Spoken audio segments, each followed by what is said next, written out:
Fait incroyable, elle y détecte des conditions susceptibles d'abriter la vie. Si de telles conditions existent si proches de nous, que pourrait-on découvrir dans une autre galaxie, sur une planète identique à la Terre?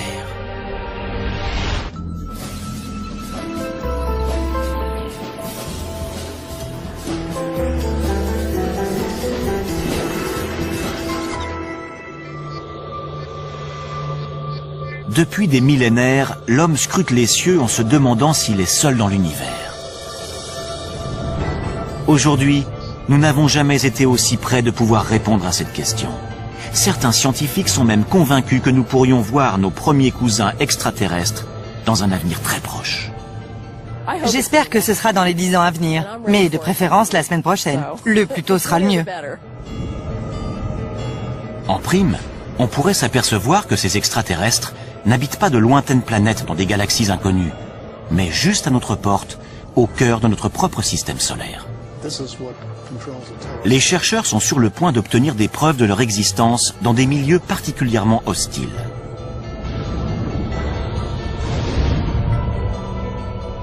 Notre voyage dans l'espace va nous conduire en 7 endroits de notre système solaire, afin de découvrir où pourraient se trouver ces créatures et à quoi elles pourraient ressembler.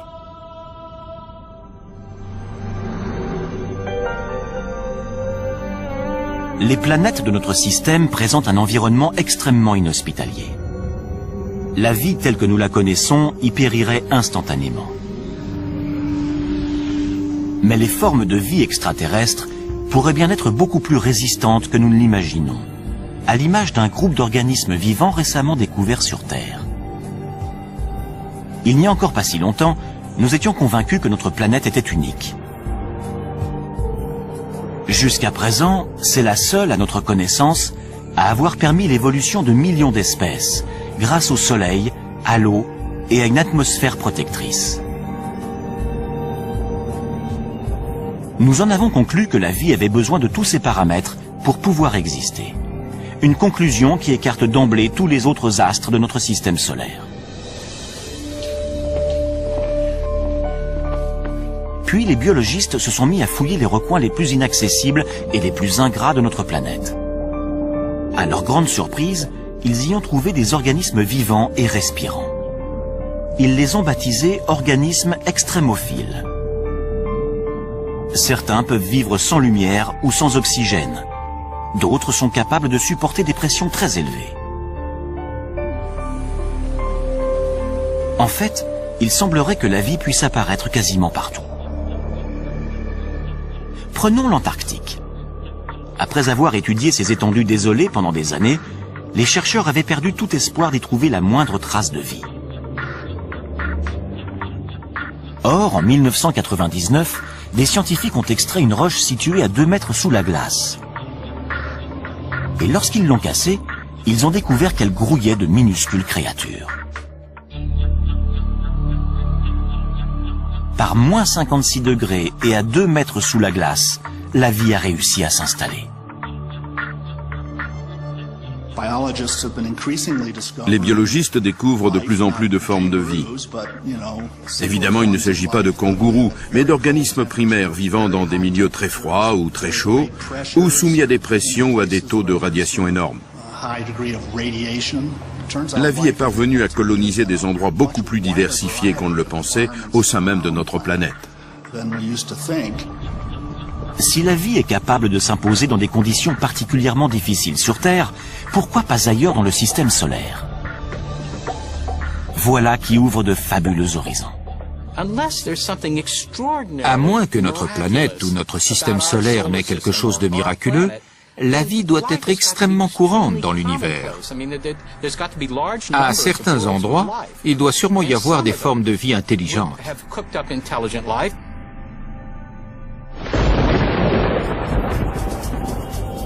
À l'origine, nous étions tous des créatures extrémophiles. La Terre était alors une planète aussi inhospitalière que les autres. Durant le premier milliard d'années de son existence, elle a été impitoyablement bombardée par des débris cosmiques. Ces impacts ont transformé la surface du globe en fournaise bouillonnante, où rien ne pouvait survivre. Mais une fois que le système solaire s'est mis en place et que la Terre a commencé à se refroidir, l'eau est apparue, ce qui a constitué la première étape de la vie. En 1953, le biologiste Stanley Miller a démontré lors d'une expérience en laboratoire que la vie sur Terre était née de façon très simple. Il a mélangé de l'hydrogène, du méthane, de l'ammoniac et de l'eau, tous les composants de l'atmosphère terrestre primitive. Puis, il a soumis cette solution à des arcs électriques censés reproduire des éclairs. Les résultats obtenus ont ébranlé le monde entier. Le chercheur est ainsi parvenu à créer des acides aminés, les molécules organiques à la base de toute vie. Si des éclairs ont contribué à l'installation de la vie sur Terre, rien n'interdit de penser que la même chose ait pu se produire sur d'autres planètes. Qui plus est, les ingrédients utilisés par Miller ont été détectés par des sondes spatiales dans tout notre système solaire, y compris le plus indispensable à la vie. L'une des conditions requises pour toute forme de vie sur Terre, c'est de l'eau, sous forme liquide.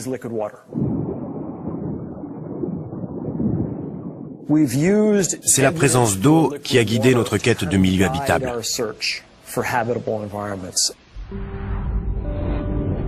Notre voyage va nous conduire sur 7 astres célestes, dont certains contiennent potentiellement de l'eau et donc des créatures extraterrestres. Si la vie y a débuté comme sur Terre, qui sait à quoi ces créatures pourraient ressembler aujourd'hui?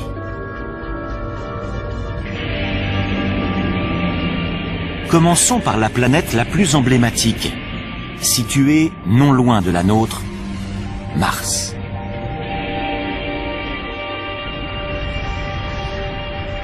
De tous les endroits susceptibles d'abriter de la vie, c'est celui qui a été le plus étudié.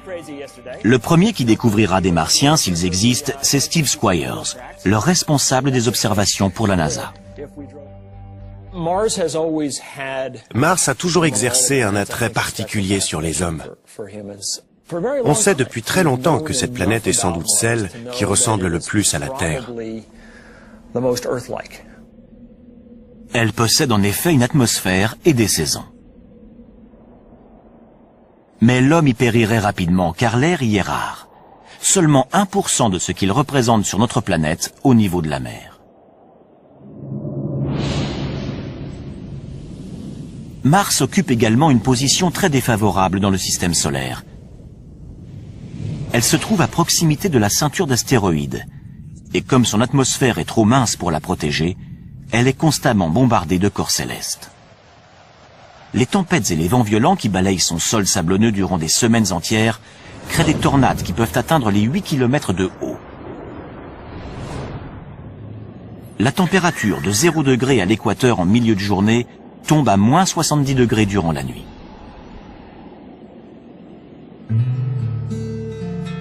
David Greenspoon est responsable du département d'astrobiologie au Musée de la Nature et des Sciences de Denver. Pour lui, Mars est victime de sa petite taille. Quand je prends un café en hiver, je sais qu'un petit expresso va refroidir plus rapidement qu'un grand café. Plus un objet est gros, plus il va rester chaud longtemps, car son cœur est davantage protégé du froid. Pour les planètes, c'est la même chose. Une petite planète refroidira plus tôt dans son histoire qu'une grosse planète comme la Terre, qui va rester chaude durant des milliards d'années. Et ça va favoriser la vie. En dépit de ses désavantages, Mars a toujours fasciné les scientifiques, car sa surface semblait porter des traces de vie. Ces paysages montagneux, ces volcans et ces profonds ravins ne sont pas sans évoquer ceux de la Terre. Pour les premiers astronomes, ces caractéristiques indiquaient la présence d'océans et de rivières, et même de systèmes de canaux censés avoir été construits par des êtres vivants.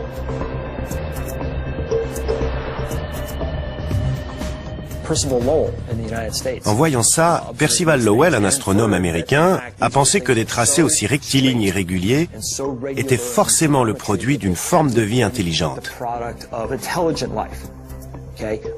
Il avait raison. Le problème, c'est que la vie était du mauvais côté du télescope. À travers la lunette, son œil et son cerveau ont extrapolé des choses qui n'étaient pas là. Lowell n'est pas le seul à avoir été le jouet de son imagination. Lorsque la sonde Viking 1 a envoyé ce cliché, de nombreux scientifiques se sont demandé s'il s'agissait d'un visage humain créé par les Martiens à leur propre image. En survolant la surface de la planète rouge, on s'aperçoit que son aspect est en réalité beaucoup plus commun. Ce ne sont donc pas les Martiens qui ont bâti ces structures monumentales. Ce qui ne veut pas dire qu'il n'y a pas de vie sur Mars.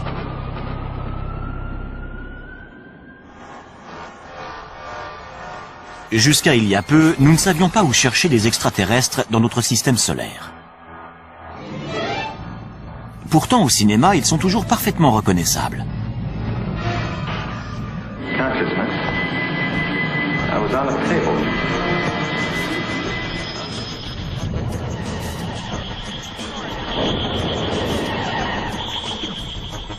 En général, ils sont très proches de nous autres terriens. Hostiles ou adorables, nous les imaginons comme des versions mutantes de nous-mêmes. Ils ont 2 bras, 2 jambes, un nez, une bouche et aucun sens de l'humour dans les films. Seth Shostak est astronome au SETI, l'institut de recherche d'une intelligence extraterrestre situé en Californie. Son travail consiste à écouter les ondes radio que pourrait émettre une lointaine société extraterrestre. Il n'y a aucune raison qu'ils nous ressemblent, qu'ils pensent comme nous ou qu'ils aient un langage. Rien que sur Terre, la nature peut prendre des formes très variées. S'il y a de la vie sur Mars, comment pourrait-elle survivre dans des conditions pareilles? Depuis les années 60, les scientifiques ont envoyé des dizaines de sondes sur la planète rouge. Les premières images de ces paysages désolés ont rapidement anéanti tout espoir d'y trouver des êtres dotés d'intelligence. Pour autant, Mars n'a pas livré tous ses secrets. S'il n'y a aucune preuve de canaux creusés par des Martiens, en revanche, il y a des traces indiquant une ancienne présence d'eau. À un moment donné de son histoire, la planète rouge a donc peut-être été bleue.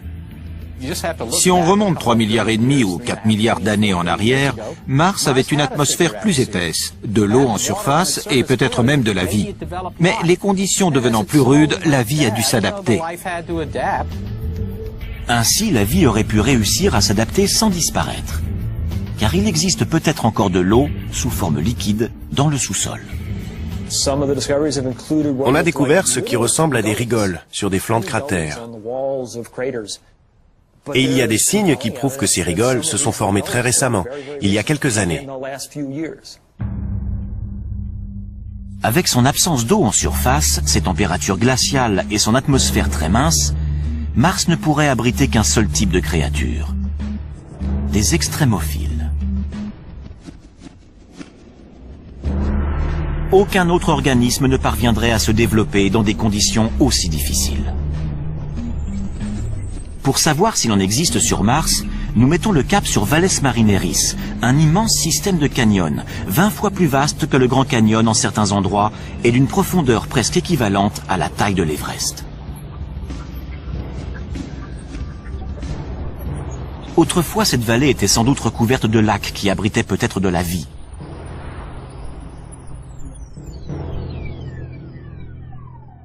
L'eau s'étant évaporée, les organismes vivants auraient pu évoluer pour s'adapter à leurs nouvelles conditions de vie. On ne saura à quoi ressemblent ces créatures extrémophiles qu'une fois qu'on les aura trouvées. Mais elles pourraient être semblables à celles qui existent dans les endroits les plus inhospitaliers de notre planète. Voici des biologistes hors du commun. Il s'agit d'astrobiologistes qui traquent les espèces terrestres qu'on serait susceptible de retrouver dans l'espace. Rocco Mancinelli est l'un d'eux, et il recherche des organismes extrémophiles martiens. Si certains se sont enterrés, comme c'est vraisemblablement le cas, que s'est-il passé? Ils ont trouvé des poches d'eau salée. Et qui peut vivre dans de l'eau salée? Des organismes halophiles.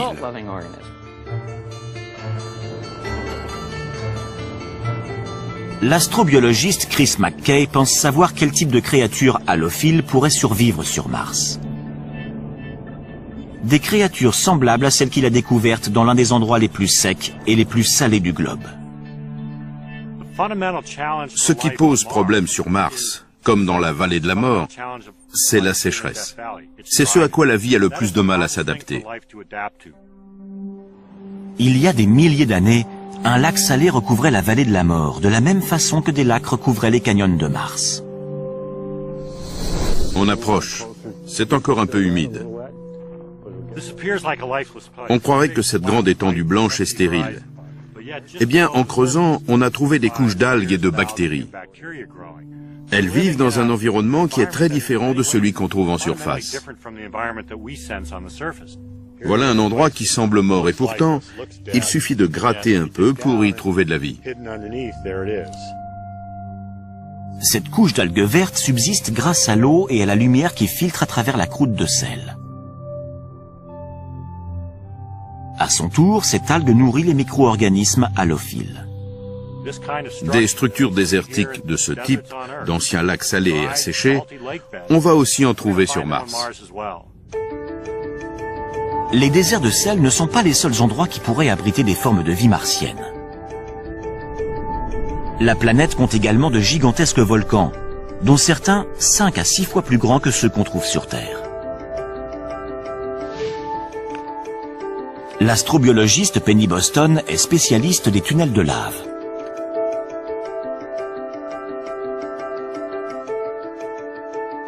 Il n'y a pas si longtemps, on pensait que ces grottes étaient totalement stériles car le soleil n'y pénètre jamais, empêchant toute photosynthèse.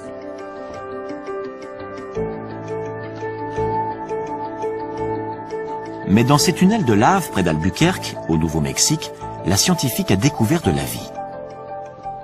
On sait qu'il y a énormément de tunnels de lave sur Mars. Donc ici, on a l'occasion d'étudier leur formation et les organismes qui y vivent.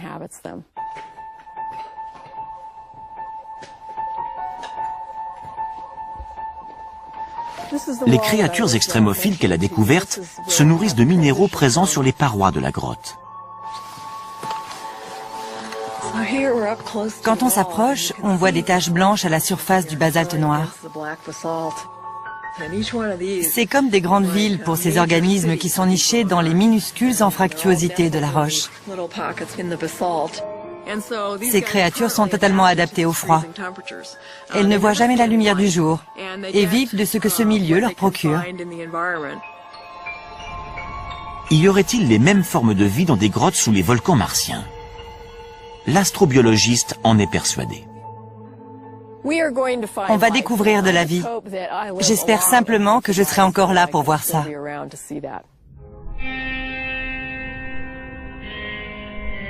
Nous avons peut-être déjà côtoyé des Martiens sans le savoir. Non pas en nous rendant sur leur planète, mais en les recevant sur la nôtre. Il y a 16 millions d'années, un astéroïde s'est écrasé sur Mars et a propulsé une roche de 2 kilos dans l'espace. Cette roche s'est dirigée vers la Terre et a atterri en Antarctique. 2 scientifiques de la NASA, David McKay et Everett Gibson, ont eu la surprise de découvrir des fossiles à l'intérieur. L'eau a creusé de minuscules tunnels dans la roche. Et dans ces tunnels, les 2 chercheurs ont trouvé ce qu'ils pensent être des traces de vie bactérienne. Ce sont des microbes morts, fossilisés. À certains endroits, on ne voit plus leur forme, simplement l'empreinte qu'ils ont laissée. Des êtres vivants venus de Mars? Peut-être. Notre équipe est convaincue qu'il s'agit d'organismes vivants fossilisés. On ne l'a pas encore établi avec certitude, donc beaucoup de gens sont encore sceptiques, mais on continue à rassembler des preuves. Les résultats sont concluants. Notre but est de démontrer qu'il s'agit bien de fossiles d'êtres vivants. Et les recherches ne font que commencer. En mai 2008, la NASA a envoyé sur Mars une sonde baptisée Phoenix. Elle a recueilli des fragments de glace et transmis des milliers de clichés avant de cesser de fonctionner en novembre 2008. la NASA projette maintenant d'envoyer des scientifiques sur Mars. S'ils ne rencontrent pas les petits hommes verts de nos fantasmes, en revanche, ils pourraient bien rencontrer de la vie. Mais sous quelle forme? Sans doute des créatures souterraines capables de survivre avec très peu d'eau.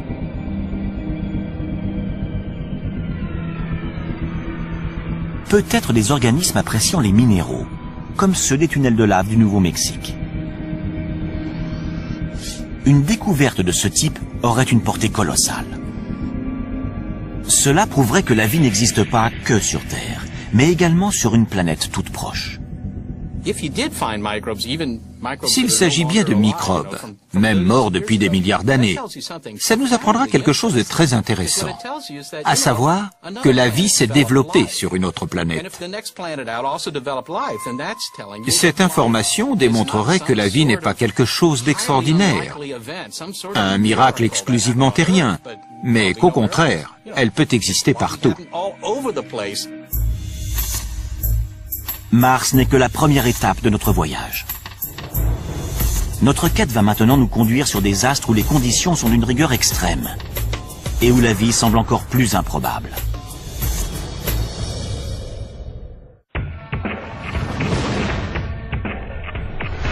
Nous mettons le cap sur la ceinture d'astéroïdes située entre Mars et Jupiter.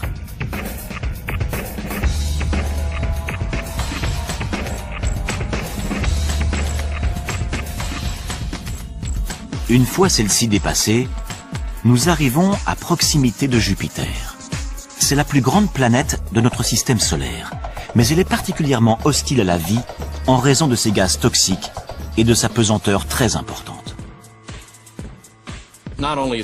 Il fait très froid sur Jupiter et son atmosphère très épaisse, de plusieurs dizaines de milliers de kilomètres, est composée de méthane et d'ammoniac, qui entrent notamment dans la composition des détergents. Mais Jupiter a plus de 60 lunes. De prime abord, ces lunes semblent peu à même d'accueillir de la vie. Leur atmosphère est mince et leur température glaciale.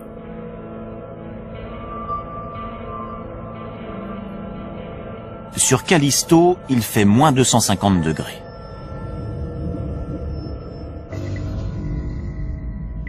Les sondes Voyageur et Galileo ont détecté peu de choses à la surface de ces lunes, à part de la glace.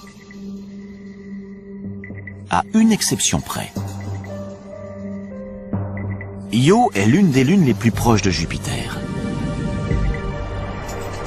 Lorsque la NASA a envoyé la sonde Voyageur 1 sur Io en 1979, les astronomes ont été ébahis de découvrir que sa surface était constellée de volcans géants.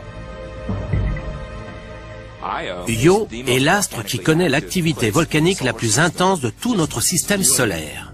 Il crache constamment des matériaux. Qu'est-ce qui peut bien faire bouillonner l'intérieur de cette lune? Étrangement, c'est la force gravitationnelle de Jupiter. La planète géante exerce une force d'attraction phénoménale sur ses satellites. Plus ils sont proches, plus la force d'attraction est importante.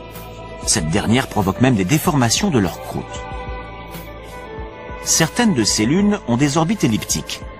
À proximité de Jupiter, leur croûte s'étire. Lorsqu'elle s'éloigne, leur croûte reprend sa forme sphérique.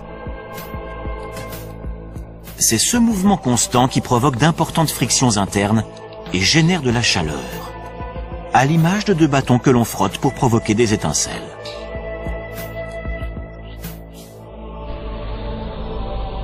L'attraction de Jupiter réchauffe ainsi Io de l'intérieur. Mais ses fumées volcaniques et son absence d'eau la rendent peu apte à abriter de la vie.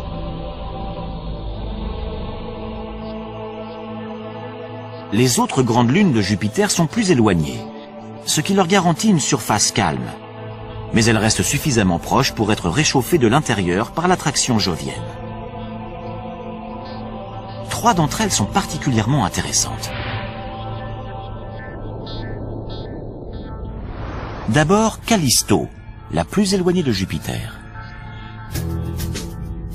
Sa surface ressemble à la surface lunaire, avec ses innombrables cratères dus à des impacts d'astéroïdes. Ces impacts ont pu faire fondre temporairement la glace, permettant à la vie de s'installer. En 1998, la sonde Galileo a détecté un milieu encore plus prometteur sous la surface. Les roches radioactives et l'énorme pression qui règne en son centre génèrent de la chaleur.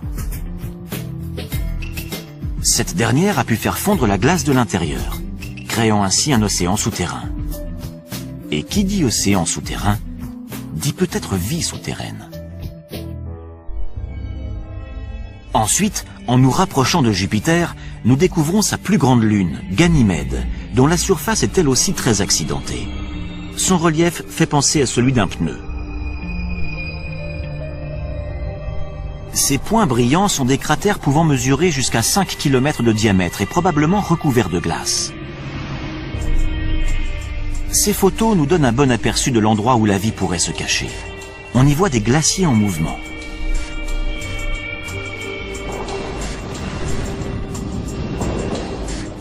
Semblables à ceux que l'on trouve sur Terre.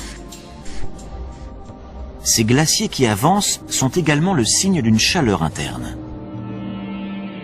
Comme Callisto, Ganymède pourrait posséder un océan enfoui sous 200 km de glace.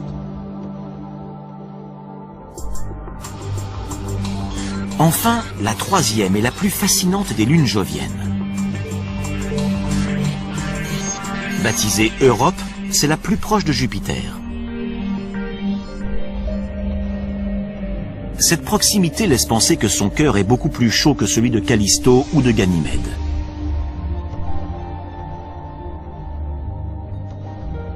Cependant, sa surface est totalement gelée. Mais entre les deux, il pourrait y avoir une zone tempérée propice à la vie. De gigantesques fissures balafrent sa surface, signe que son épaisse couche de glace est en perpétuel mouvement.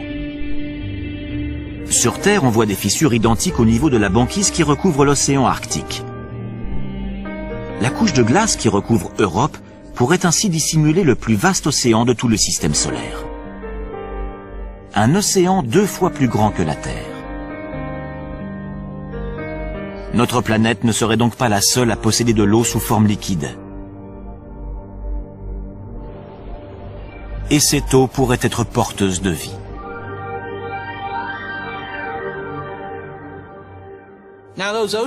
Si ces océans existent, et il y a de fortes chances pour que certains existent effectivement, ils sont là depuis plus de 4 milliards d'années. Depuis tout ce temps, il est très probable que de la vie ait réussi à se créer. L'océan d'Europe est sans doute aussi agréable et aussi propice à la vie que les nôtres.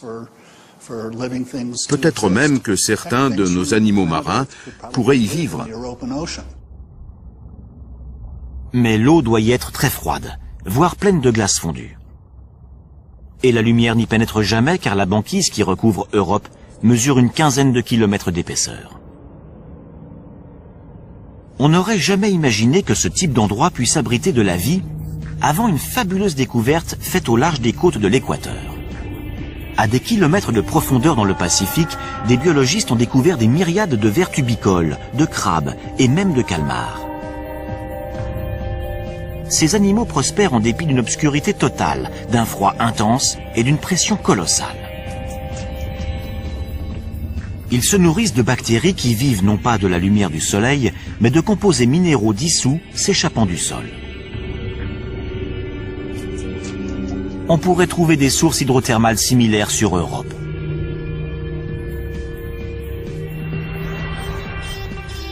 Afin de le vérifier, les scientifiques de la NASA aimeraient envoyer un robot sur place.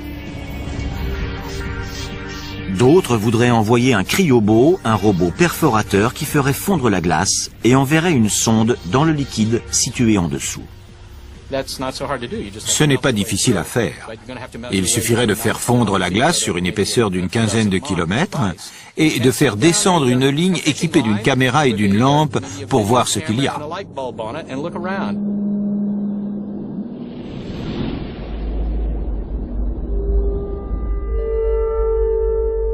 On ne peut pas exclure la possibilité que des formes de vie évoluées s'y soient développées. Peut-être même aussi évoluées que celles qu'on trouve chez nous.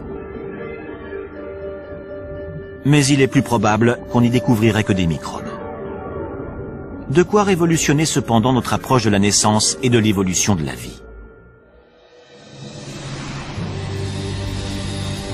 Serait-elle également susceptible d'éclore dans des endroits totalement glacials ou au sein de lacs formés non pas d'eau mais de substances chimiques toxiques? Pour le savoir, il nous faut poursuivre notre voyage dans l'espace. Nous sommes maintenant à des milliards de kilomètres du Soleil, à des milliards de kilomètres de sa chaleur et de sa lumière. Nous dépassons Jupiter pour arriver à la deuxième plus grande planète du système solaire, Saturne. En arrivant à proximité de ces anneaux, nous apercevons les tourbillons de gaz qui saturent son atmosphère.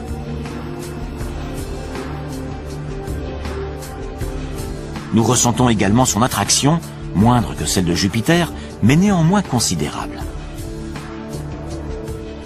Nous continuons à avancer, car il n'y a aucune chance de trouver de la vie sur les anneaux de Saturne.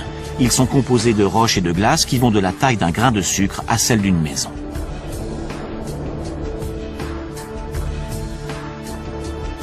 Mais Saturne possède plusieurs lunes.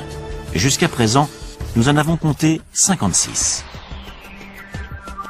Nous nous dirigeons vers l'une d'elles. Il s'agit d'un petit satellite de 500 km de diamètre baptisé Enceladus.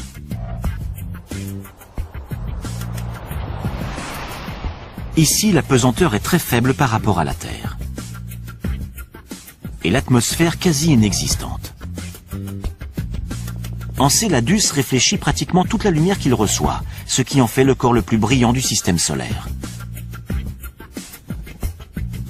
Les scientifiques pensaient jusqu'alors qu'il y faisait trop froid pour que la vie s'y développe. Mais ils se trompaient. En 2005, après 7 ans de voyage, la sonde Cassini s'est approchée de cette petite lune et il y a détecté quelque chose qui a stupéfié la principale observatrice de la mission, Caroline Porco. Voici l'image qui nous a arrêtés. On était sous le choc.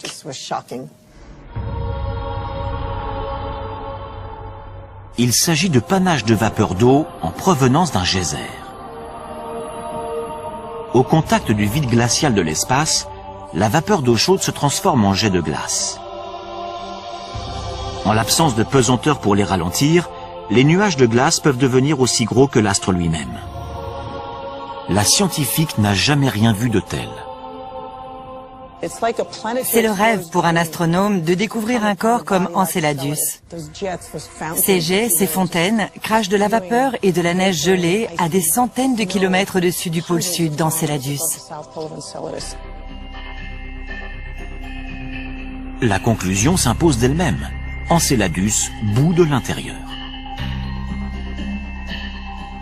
Comme dans le cas de Jupiter, le formidable champ gravitationnel de Saturne déforme ses satellites, créant ainsi friction et chaleur en leur centre.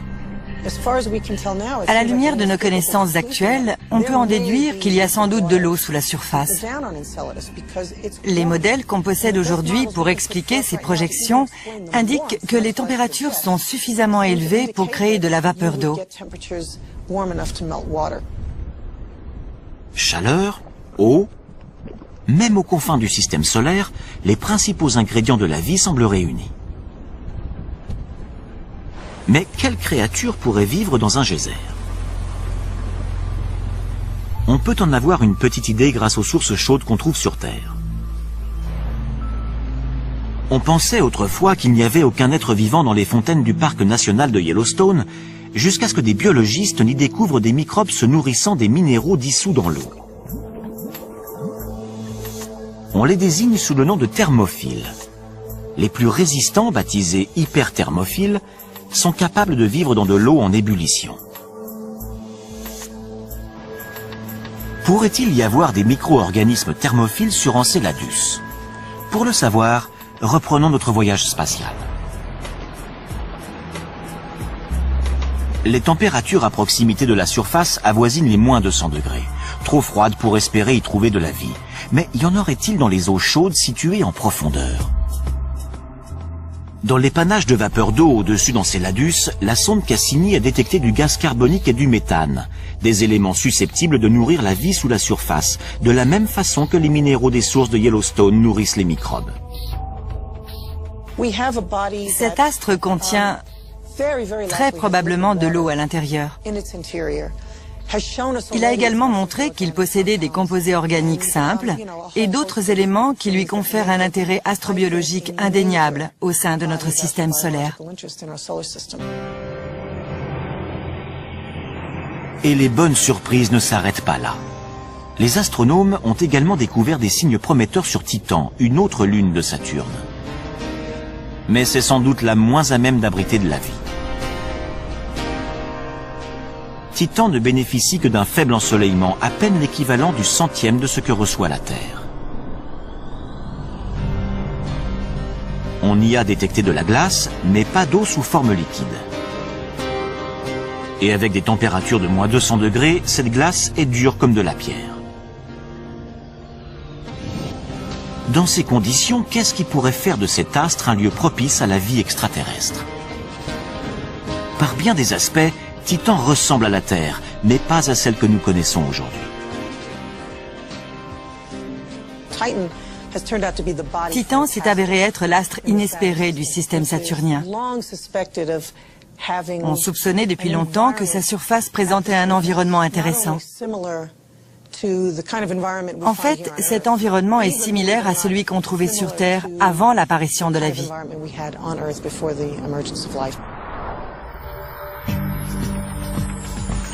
Titan a tellement intrigué les membres de l'équipe de Caroline Porco que la sonde Cassini y a largué un module en 2005. C'est la mission de terrain la plus lointaine jamais effectuée. Mais le module n'a détecté que des crêtes et des plaines. Par la suite, un survol de la sonde Cassini a révélé la présence d'un littoral. Puis, ce sont des centaines de lacs qui sont apparus, dont un, plus étendu que les grands lacs nord-américains.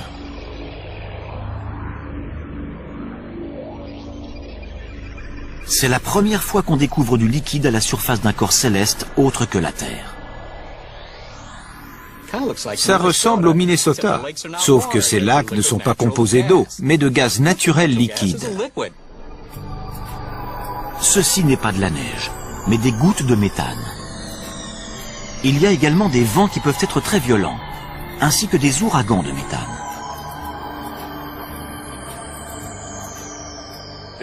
Le méthane se comporte de la même façon que l'eau. Il tombe sous forme de pluie, il s'évapore, il coule en rivière. C'est la même chose sur Terre, sauf que sur Titan, c'est du méthane. Les paysages de Titan ressemblent à ça. Imaginez un ciel orange à cause des particules organiques. Imaginez que tout ce blanc, c'est de la glace très dure en raison du froid qui règne sur Titan, et que cette eau, c'est du méthane liquide. Des conditions similaires existaient sur notre planète il y a 4 milliards d'années. C'est pourquoi les scientifiques pensent que Titan pourrait abriter de la vie. Les réactions chimiques se produisent même à très basse température. Ça prend beaucoup plus de temps, mais Titan a eu 4 milliards d'années pour arriver à créer quelque chose. Ce quelque chose a dû se créer sans eau sous forme liquide, ce qui ne s'est encore jamais vu. Mais les scientifiques n'excluent pas cette hypothèse pour autant. Le méthane, si abondant sur Titan, a pu se substituer à l'eau. Utilisé comme combustible sur Terre, il a longtemps été considéré comme mortel pour toute forme de vie. Jusqu'à ce qu'en 1997, des chercheurs n'examinent des dépôts d'hydrate de méthane dans les eaux du golfe du Mexique. Ils ont été stupéfaits d'y découvrir des colonies de vers de 2,5 cm de long, semblables à des mille-pattes. Ils pensent que ces vers se nourrissent de bactéries mangeuses de méthane. En général, les choses qu'on pense être mortelles sont potentiellement porteuses de vie. Souvent, l'évolution parvient à trouver des solutions pour utiliser cette énergie plutôt que d'être détruite par elle. Mais il reste un obstacle majeur à la vie à la surface de Titan. La faiblesse de son champ magnétique. Les êtres vivants seraient alors exposés aux radiations cosmiques. Mais ceci ne serait pas un problème pour des organismes extrémophiles, identiques à ceux que des biologistes ont découverts vivants autour du réacteur contaminé de Tchernobyl. Certains baignaient même dans des rejets radioactifs toxiques et se nourrissaient de molécules en décomposition.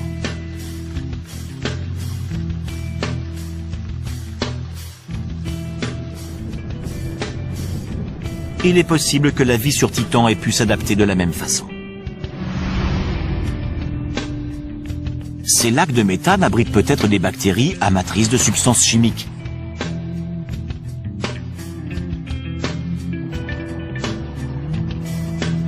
Dans ces couches de glace, on pourrait également découvrir des microbes résistants aux radiations, similaires à ceux de Tchernobyl. Des organismes mangeurs de méthane pourraient dégager de la chaleur, ce qui ferait fondre la glace, créant ainsi des poches de vie. Quoi qu'il en soit, la vie sur Titan serait le résultat d'un curieux mélange.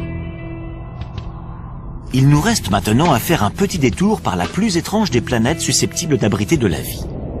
Et cette dernière est presque à notre porte. Notre voyage touche à sa fin.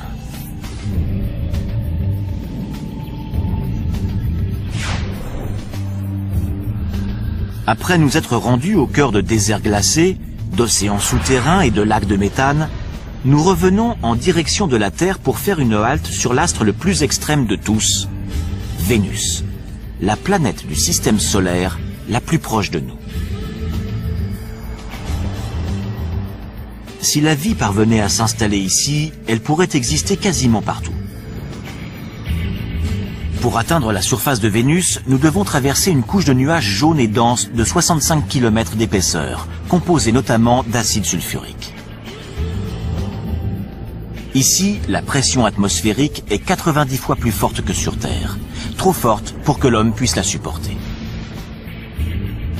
Au sol, on trouve des volcans et des flots de lave à perte de vue qui représentent 85% de la surface de la planète.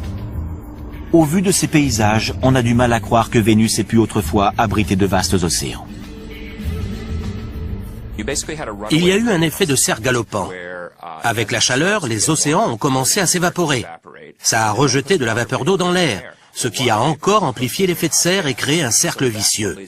Les océans ont disparu et tout le CO2 s'est retrouvé dans l'atmosphère, ce qui fait qu'on a aujourd'hui une planète très chaude avec un énorme effet de serre. Avec des températures avoisinant les 460 degrés, Vénus est plus chaude que Mercure, la planète la plus proche du Soleil. Sa surface est on ne peut plus hostile à la vie. La vie telle qu'on la connaît ne pourrait pas survivre sur Vénus. Les molécules organiques seraient déchiquetées par les gaz brûlants. Mais ce n'est pas sa surface qui nous intéresse, c'est son atmosphère. En 1982, la sonde spatiale soviétique Venera 14 a survolé Vénus. Dans des nuages situés à 50 km d'altitude, elle a mesuré des températures beaucoup plus clémentes qu'au sol. Elle y a également détecté des molécules d'eau.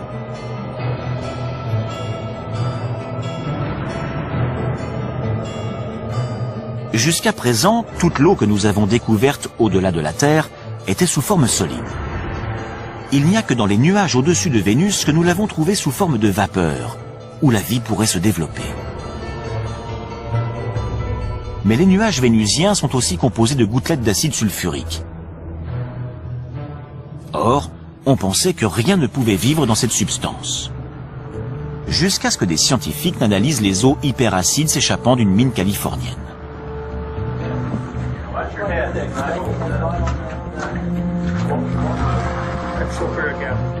Dans de l'acide sulfurique suffisamment corrosif pour attaquer des métaux, des vêtements ou de la chair humaine, ils ont découvert des organismes extrémophiles.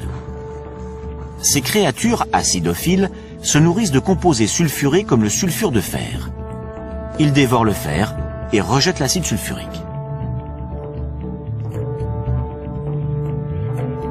Des êtres extrémophiles de ce type flotteraient-ils au-dessus de Vénus? L'astrobiologiste David Grinspoon pense que c'est envisageable.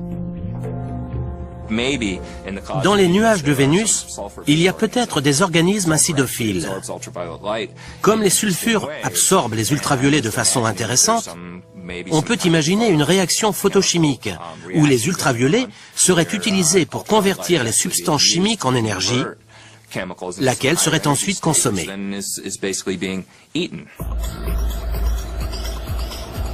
À quoi pourraient bien ressembler ces organismes extraterrestres s'ils existent?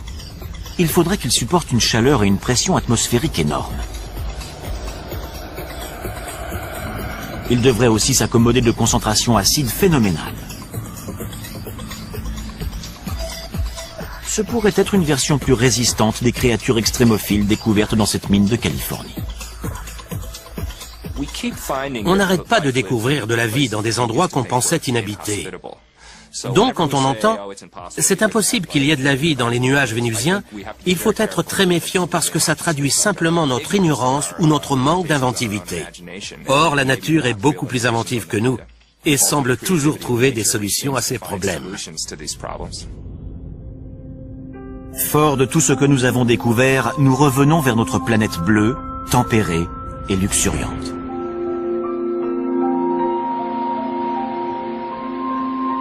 Nous savons désormais que les environnements les plus extrêmes sont capables d'abriter des êtres vivants. Les organismes extrémophiles ressemblent sans doute aux premières formes de vie dans l'univers, et ils pourraient bien exister partout. Ces formes de vie très simples auraient-elles pu donner naissance à des êtres intelligents quelque part dans le cosmos? Depuis plus de 40 ans, les scientifiques de l'Institut SETI scrutent les cieux pour tenter de répondre à cette question. Et l'astronome Seth Shostak est persuadé qu'il saura identifier les manifestations d'une vie extraterrestre. On a plusieurs projets destinés à localiser d'éventuels signaux et le plus important, c'est un projet de recherche radio. Pour ça, on utilise de grandes antennes pointées en direction des systèmes stellaires proches qui seraient susceptibles de comporter des planètes semblables à la Terre. On espère recevoir un signal nous démontrant que quelqu'un là-bas a été assez intelligent pour construire un émetteur radio. Une façon de continuer à mener l'enquête sans quitter la Terre. Récemment, des astronomes ont réussi à capter suffisamment de lumière en provenance de lointaines planètes d'autres systèmes solaires pour en déduire leur composition chimique. Et ils ont alors découvert des composés entrant dans la formation de l'ARN, l'un des éléments clés de l'apparition de la vie sur Terre. À 20 années-lumière de nous, dans la constellation de la Balance, des astronomes européens ont identifié une planète qui serait suffisamment tempérée pour posséder de l'eau sous forme liquide en surface.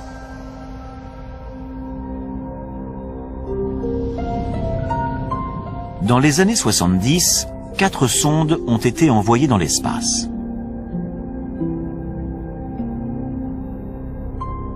Deux d'entre elles transportent notamment une carte de notre système solaire, ainsi que la représentation d'un homme et d'une femme. Les deux autres contiennent un échantillon d'uranium, dont la vitesse de désintégration permettra leur datation, ainsi que divers enregistrements dont une composition de Bach.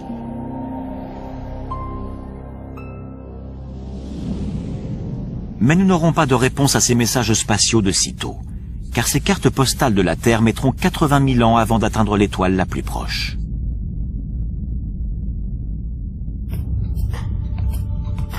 Notre quête de vie extraterrestre ne fait donc que commencer. Il y a des milliards de planètes à explorer, et chacune d'elles est potentiellement porteuse de vie, voire de formes de vie intelligentes. Il serait grotesque de penser que nous sommes les seuls dans l'univers. Ça ne tient pas la route. Le fait de savoir si nous sommes ou non les seuls êtres vivants est crucial pour l'humanité tout entière. C'est une question qu'on doit se poser. Quelque part dans une galaxie connue ou inconnue, quelque chose ou quelqu'un regarde peut-être en direction de la Voie lactée en se demandant « Est-ce qu'il y a de la vie là-bas »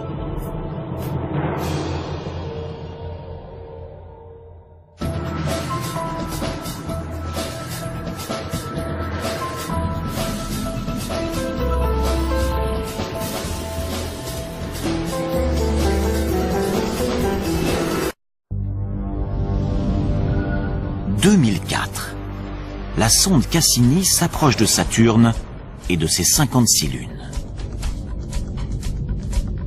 Fait incroyable, elle y détecte des conditions susceptibles d'abriter la vie.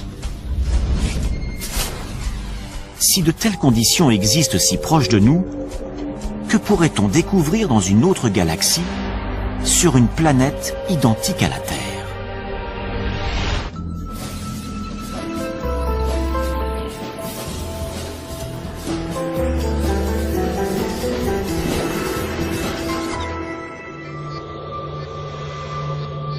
Depuis des millénaires, l'homme scrute les cieux en se demandant s'il est seul dans l'univers. Aujourd'hui, nous n'avons jamais été aussi près de pouvoir répondre à cette question. Certains scientifiques sont même convaincus que nous pourrions voir nos premiers cousins extraterrestres dans un avenir très proche. J'espère que ce sera dans les 10 ans à venir, mais de préférence la semaine prochaine. Le plus tôt sera le mieux. En prime, on pourrait s'apercevoir que ces extraterrestres n'habitent pas de lointaines planètes dans des galaxies inconnues, mais juste à notre porte, au cœur de notre propre système solaire. Les chercheurs sont sur le point d'obtenir des preuves de leur existence dans des milieux particulièrement hostiles.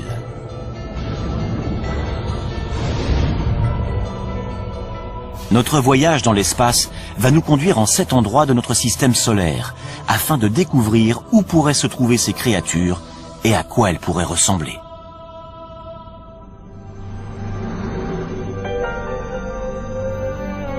Les planètes de notre système présentent un environnement extrêmement inhospitalier.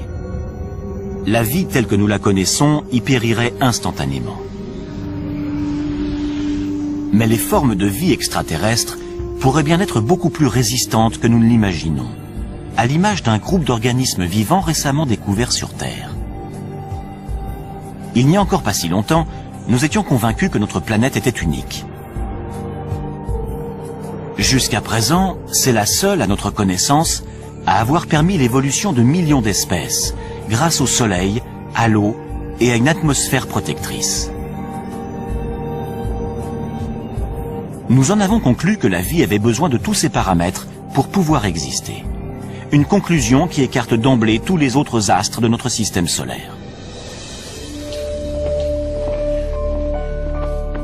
Puis les biologistes se sont mis à fouiller les recoins les plus inaccessibles et les plus ingrats de notre planète.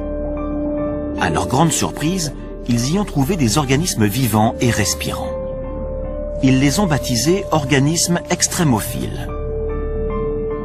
Certains peuvent vivre sans lumière ou sans oxygène.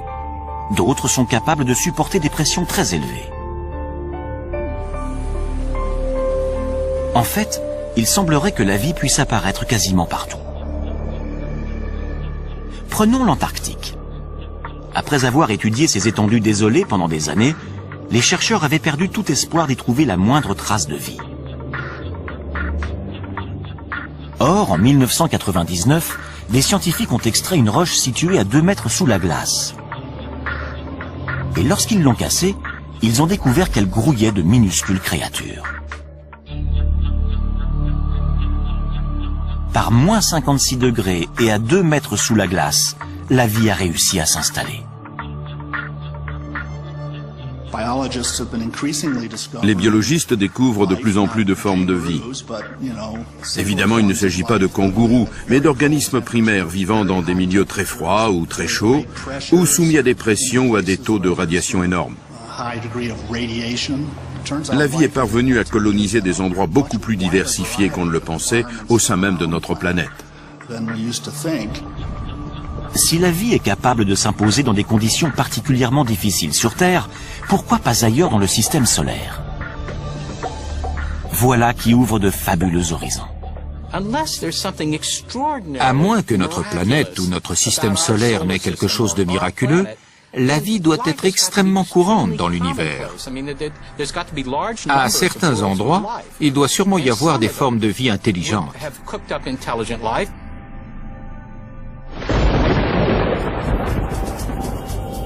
À l'origine, nous étions tous des créatures extrémophiles. La Terre était alors une planète aussi inhospitalière que les autres. Durant le premier milliard d'années de son existence, elle a été impitoyablement bombardée par des débris cosmiques.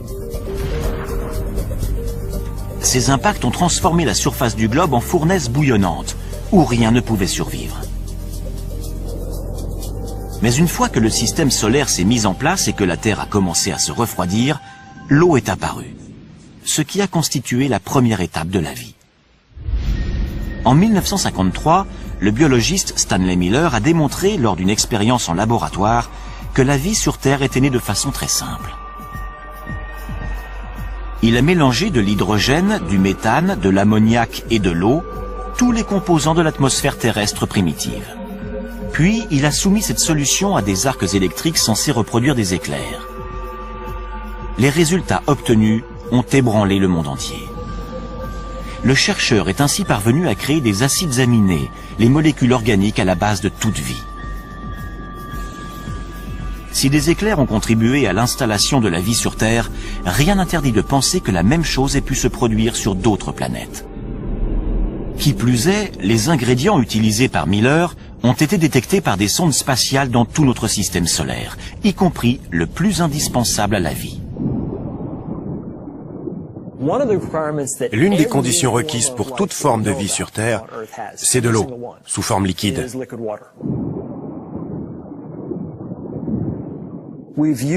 C'est la présence d'eau qui a guidé notre quête de milieux habitables.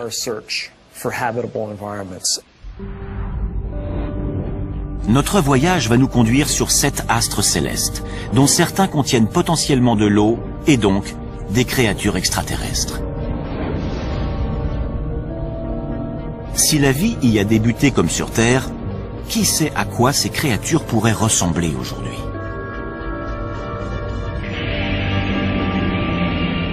Commençons par la planète la plus emblématique, située non loin de la nôtre, Mars.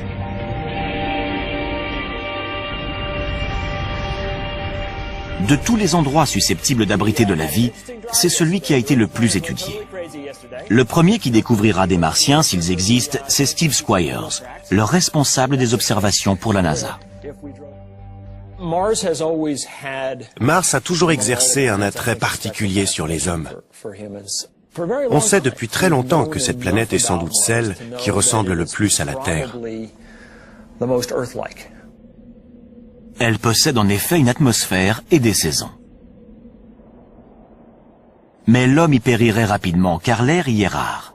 Seulement 1% de ce qu'il représente sur notre planète au niveau de la mer. Mars occupe également une position très défavorable dans le système solaire. Elle se trouve à proximité de la ceinture d'astéroïdes. Et comme son atmosphère est trop mince pour la protéger, elle est constamment bombardée de corps célestes. Les tempêtes et les vents violents qui balayent son sol sablonneux durant des semaines entières créent des tornades qui peuvent atteindre les 8 km de haut. La température de 0 degré à l'équateur en milieu de journée tombe à moins 70 degrés durant la nuit.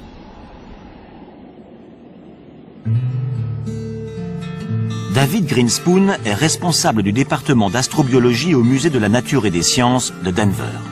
Pour lui, Mars est victime de sa petite taille. Quand je prends un café en hiver, je sais qu'un petit expresso va refroidir plus rapidement qu'un grand café. Plus un objet est gros, plus il va rester chaud longtemps, car son cœur est davantage protégé du froid. Pour les planètes, c'est la même chose. Une petite planète refroidira plus tôt dans son histoire qu'une grosse planète comme la Terre, qui va rester chaude durant des milliards d'années. Et ça va favoriser la vie. En dépit de ses désavantages, Mars a toujours fasciné les scientifiques, car sa surface semblait porter des traces de vie. Ses paysages montagneux, ses volcans et ses profonds ravins ne sont pas sans évoquer ceux de la Terre. Pour les premiers astronomes, ces caractéristiques indiquaient la présence d'océans et de rivières, et même de systèmes de canaux censés avoir été construits par des êtres vivants.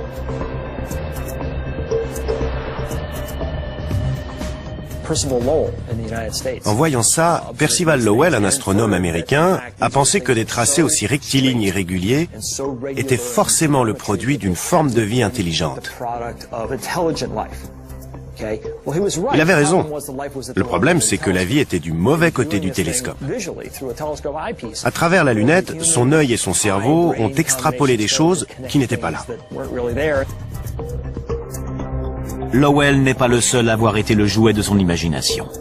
Lorsque la sonde Viking 1 a envoyé ce cliché, de nombreux scientifiques se sont demandé s'il s'agissait d'un visage humain créé par les Martiens à leur propre image. En survolant la surface de la planète rouge, on s'aperçoit que son aspect est en réalité beaucoup plus commun. Ce ne sont donc pas les Martiens qui ont bâti ces structures monumentales. Ce qui ne veut pas dire qu'il n'y a pas de vie sur Mars.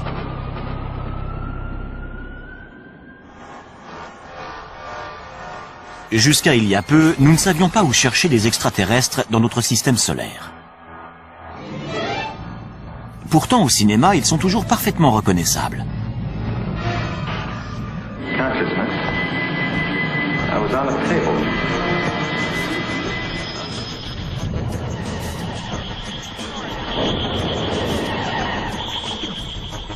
En général, ils sont très proches de nous autres terriens. Hostiles ou adorables, nous les imaginons comme des versions mutantes de nous-mêmes. Ils ont 2 bras, 2 jambes, un nez, une bouche et aucun sens de l'humour dans les films. Seth Shostak est astronome au SETI, l'institut de recherche d'une intelligence extraterrestre situé en Californie. Son travail consiste à écouter les ondes radio que pourrait émettre une lointaine société extraterrestre. Il n'y a aucune raison qu'ils nous ressemblent, qu'ils pensent comme nous ou qu'ils aient un langage. Rien que sur Terre, la nature peut prendre des formes très variées.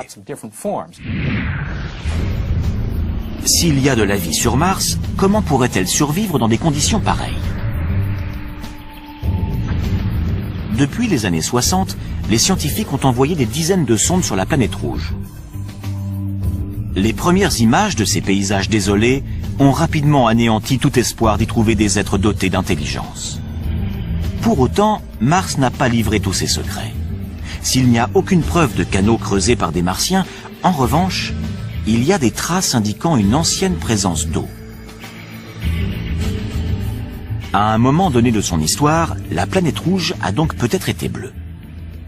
Si on remonte 3,5 milliards ou 4 milliards d'années en arrière, Mars avait une atmosphère plus épaisse, de l'eau en surface et peut-être même de la vie. Mais les conditions devenant plus rudes, la vie a dû s'adapter. Ainsi, la vie aurait pu réussir à s'adapter sans disparaître. Car il existe peut-être encore de l'eau, sous forme liquide, dans le sous-sol. On a découvert ce qui ressemble à des rigoles sur des flancs de cratères. Et il y a des signes qui prouvent que ces rigoles se sont formées très récemment, il y a quelques années. Avec son absence d'eau en surface, ses températures glaciales et son atmosphère très mince, Mars ne pourrait abriter qu'un seul type de créature. Des extrémophiles. Aucun autre organisme ne parviendrait à se développer dans des conditions aussi difficiles. Pour savoir s'il en existe sur Mars, nous mettons le cap sur Valles Marineris, un immense système de canyons, 20 fois plus vaste que le Grand Canyon en certains endroits et d'une profondeur presque équivalente à la taille de l'Everest.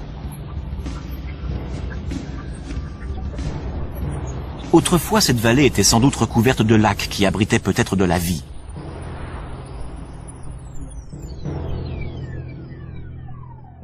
L'eau s'étant évaporée, les organismes vivants auraient pu évoluer pour s'adapter à leurs nouvelles conditions de vie. On ne saura à quoi ressemblent ces créatures extrémophiles qu'une fois qu'on les aura trouvées. Mais elles pourraient être semblables à celles qui existent dans les endroits les plus inhospitaliers de notre planète. Voici des biologistes hors du commun. Il s'agit d'astrobiologistes qui traquent les espèces terrestres qu'on serait susceptible de retrouver dans l'espace. Rocco Mancinelli est l'un d'eux, et il recherche des organismes Fait incroyable, elle y détecte des conditions susceptibles d'abriter la vie. Si de telles conditions existent si proches de nous, que pourrait-on découvrir dans une autre galaxie, sur une planète identique à la Terre?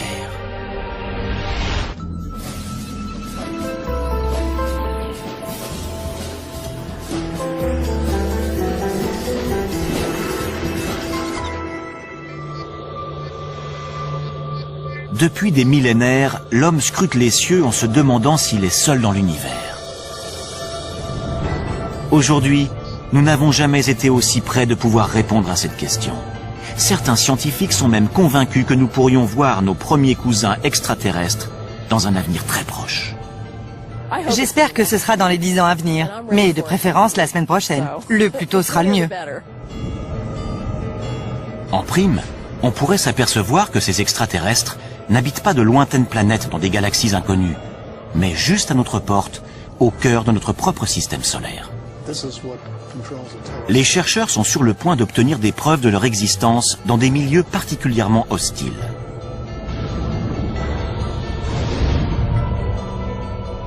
Notre voyage dans l'espace va nous conduire en 7 endroits de notre système solaire, afin de découvrir où pourraient se trouver ces créatures et à quoi elles pourraient ressembler.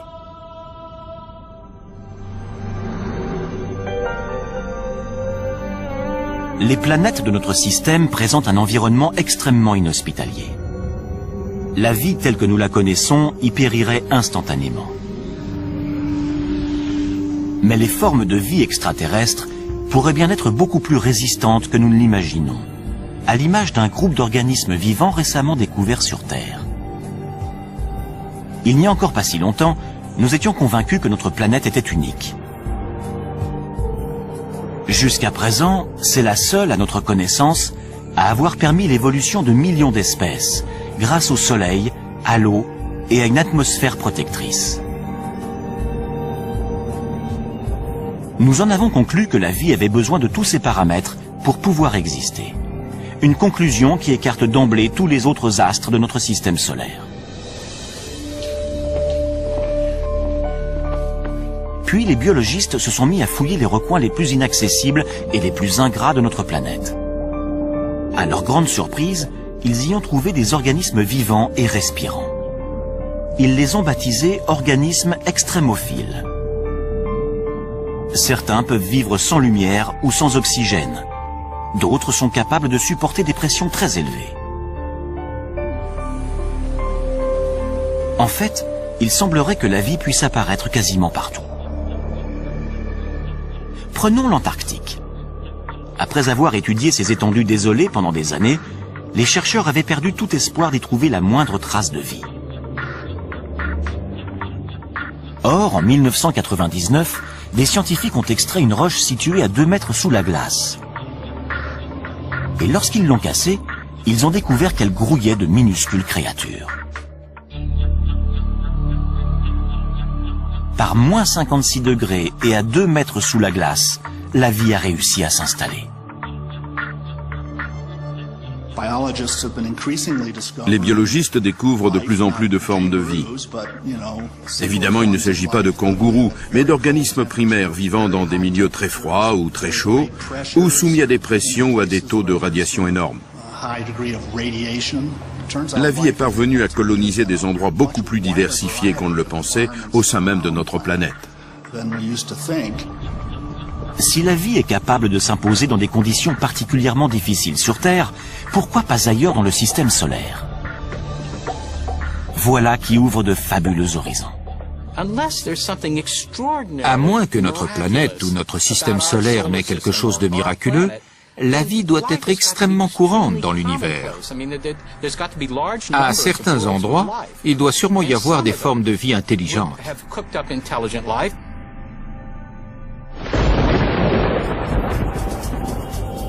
À l'origine, nous étions tous des créatures extrémophiles. La Terre était alors une planète aussi inhospitalière que les autres. Durant le premier milliard d'années de son existence, elle a été impitoyablement bombardée par des débris cosmiques. Ces impacts ont transformé la surface du globe en fournaise bouillonnante, où rien ne pouvait survivre. Mais une fois que le système solaire s'est mis en place et que la Terre a commencé à se refroidir, l'eau est apparue, ce qui a constitué la première étape de la vie. En 1953, le biologiste Stanley Miller a démontré lors d'une expérience en laboratoire que la vie sur Terre était née de façon très simple. Il a mélangé de l'hydrogène, du méthane, de l'ammoniac et de l'eau, tous les composants de l'atmosphère terrestre primitive. Puis, il a soumis cette solution à des arcs électriques censés reproduire des éclairs. Les résultats obtenus ont ébranlé le monde entier. Le chercheur est ainsi parvenu à créer des acides aminés, les molécules organiques à la base de toute vie. Si des éclairs ont contribué à l'installation de la vie sur Terre, rien n'interdit de penser que la même chose ait pu se produire sur d'autres planètes. Qui plus est, les ingrédients utilisés par Miller ont été détectés par des sondes spatiales dans tout notre système solaire, y compris le plus indispensable à la vie.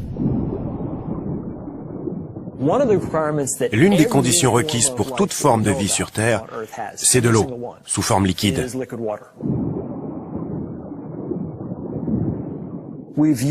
C'est la présence d'eau qui a guidé notre quête de milieux habitables.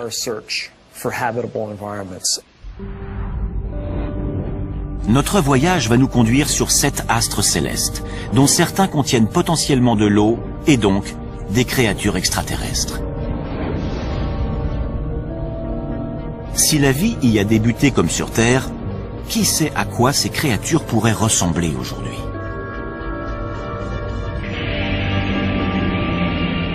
Commençons par la planète la plus emblématique, située non loin de la nôtre, Mars.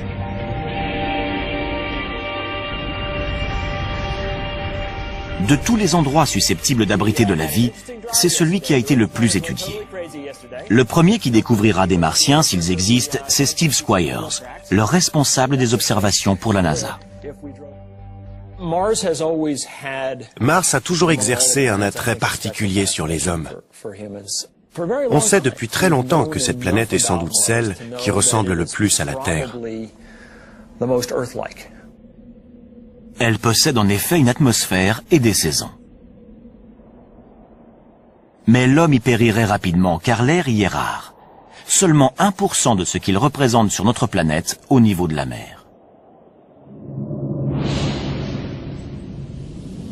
Mars occupe également une position très défavorable dans le système solaire. Elle se trouve à proximité de la ceinture d'astéroïdes. Et comme son atmosphère est trop mince pour la protéger, elle est constamment bombardée de corps célestes. Les tempêtes et les vents violents qui balayent son sol sablonneux durant des semaines entières créent des tornades qui peuvent atteindre les 8 km de haut. La température de 0 degré à l'équateur en milieu de journée tombe à moins 70 degrés durant la nuit.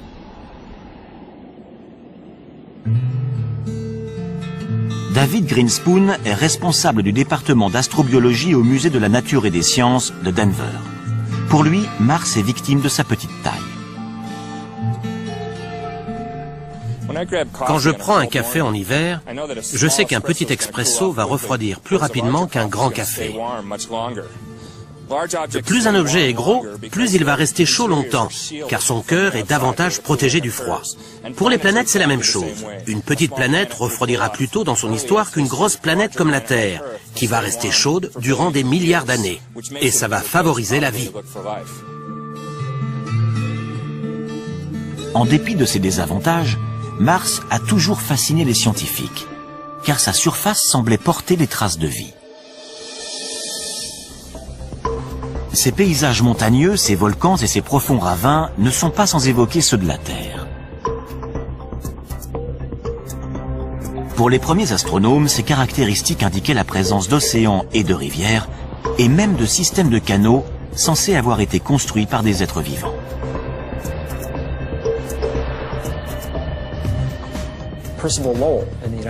En voyant ça, Percival Lowell, un astronome américain, a pensé que des tracés aussi rectilignes et réguliers étaient forcément le produit d'une forme de vie intelligente. Il avait raison. Le problème, c'est que la vie était du mauvais côté du télescope. À travers la lunette, son œil et son cerveau ont extrapolé des choses qui n'étaient pas là. Lowell n'est pas le seul à avoir été le jouet de son imagination. Lorsque la sonde Viking 1 a envoyé ce cliché, de nombreux scientifiques se sont demandé s'il s'agissait d'un visage humain créé par les Martiens à leur propre image. En survolant la surface de la planète rouge, on s'aperçoit que son aspect est en réalité beaucoup plus commun. Ce ne sont donc pas les Martiens qui ont bâti ces structures monumentales. Ce qui ne veut pas dire qu'il n'y a pas de vie sur Mars.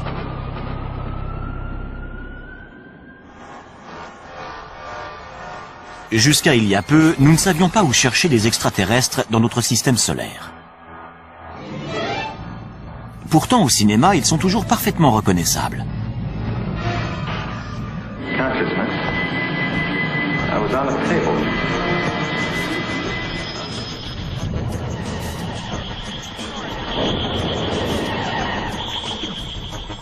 En général, ils sont très proches de nous autres terriens.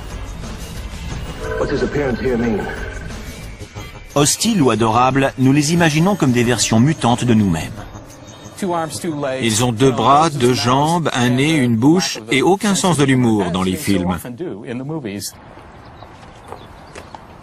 Seth Shostak est astronome au SETI, l'institut de recherche d'une intelligence extraterrestre situé en Californie. Son travail consiste à écouter les ondes radio que pourrait émettre une lointaine société extraterrestre. Il n'y a aucune raison qu'ils nous ressemblent, qu'ils pensent comme nous ou qu'ils aient un langage. Rien que sur Terre, la nature peut prendre des formes très variées. S'il y a de la vie sur Mars, comment pourrait-elle survivre dans des conditions pareilles? Depuis les années 60, les scientifiques ont envoyé des dizaines de sondes sur la planète rouge. Les premières images de ces paysages désolés ont rapidement anéanti tout espoir d'y trouver des êtres dotés d'intelligence. Pour autant, Mars n'a pas livré tous ses secrets. S'il n'y a aucune preuve de canaux creusés par des Martiens, en revanche, il y a des traces indiquant une ancienne présence d'eau. À un moment donné de son histoire, la planète rouge a donc peut-être été bleue. Si on remonte 3,5 milliards ou 4 milliards d'années en arrière, Mars avait une atmosphère plus épaisse, de l'eau en surface et peut-être même de la vie. Mais les conditions devenant plus rudes, la vie a dû s'adapter.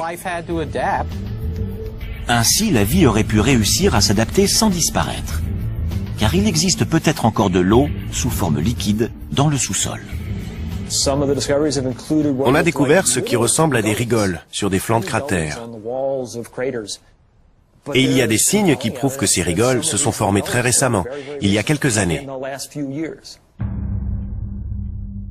Avec son absence d'eau en surface, ses températures glaciales et son atmosphère très mince, Mars ne pourrait abriter qu'un seul type de créature. Des extrémophiles. Aucun autre organisme ne parviendrait à se développer dans des conditions aussi difficiles. Pour savoir s'il en existe sur Mars, nous mettons le cap sur Valles Marineris, un immense système de canyons, 20 fois plus vaste que le Grand Canyon en certains endroits et d'une profondeur presque équivalente à la taille de l'Everest. Autrefois, cette vallée était sans doute recouverte de lacs qui abritaient peut-être de la vie.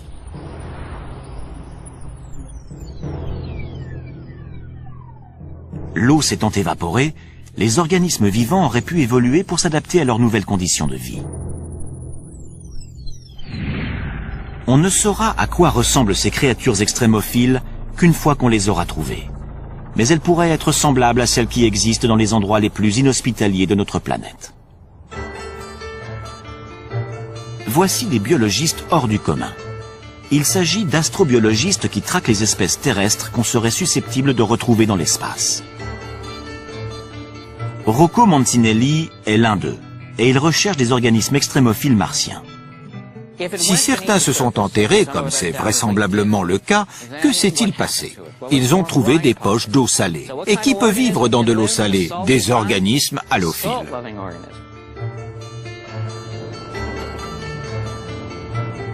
L'astrobiologiste Chris McKay pense savoir quel type de créatures halophiles pourrait survivre sur Mars.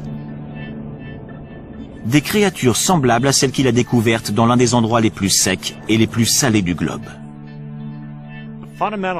Ce qui pose problème sur Mars, comme dans la vallée de la mort, c'est la sécheresse. C'est ce à quoi la vie a le plus de mal à s'adapter. Il y a des milliers d'années, un lac salé recouvrait la vallée de la mort, de la même façon que des lacs recouvraient les canyons de Mars. On approche. C'est encore un peu humide. On croirait que cette grande étendue blanche est stérile. Eh bien, en creusant, on a trouvé des couches d'algues et de bactéries. Elles vivent dans un environnement qui est très différent de celui qu'on trouve en surface. Voilà un endroit qui semble mort et pourtant, il suffit de gratter un peu pour y trouver de la vie. Cette couche d'algues vertes subsiste grâce à l'eau et à la lumière qui filtre à travers la croûte de sel. À son tour, cette algue nourrit les micro-organismes halophiles.